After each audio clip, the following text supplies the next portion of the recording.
Question number 22. Okay.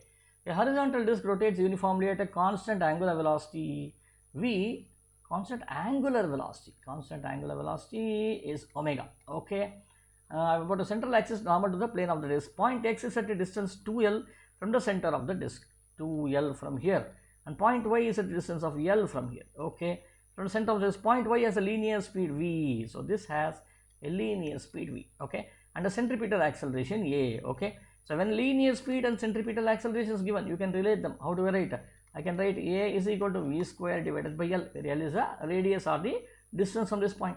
And then what is the linear speed and centripetal acceleration of x? Okay, very simple. So what we do is, let us assume, let me consider what is the linear speed of this. Okay, so vx is nothing but, this is constant angular velocity, distance is 2l over here, 2l into omega. How do I get this? This is nothing but the formula v equal to r omega. What is r here? Radius. What is radius? Distance of the point x from the center, from the point of rotation, right? So therefore this r omega 2l omega.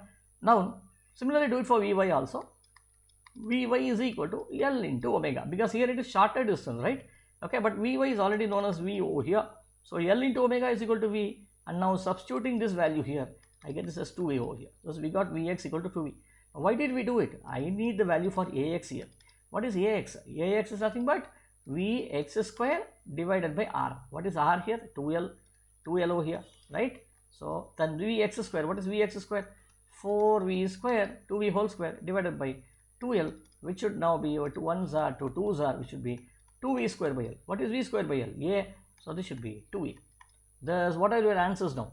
What is the ask linear speed of x? What is linear speed of x? It's 2v, and acceleration is 2a. Linear speed of x is 2v, and acceleration is 2a. So answer is B. Okay.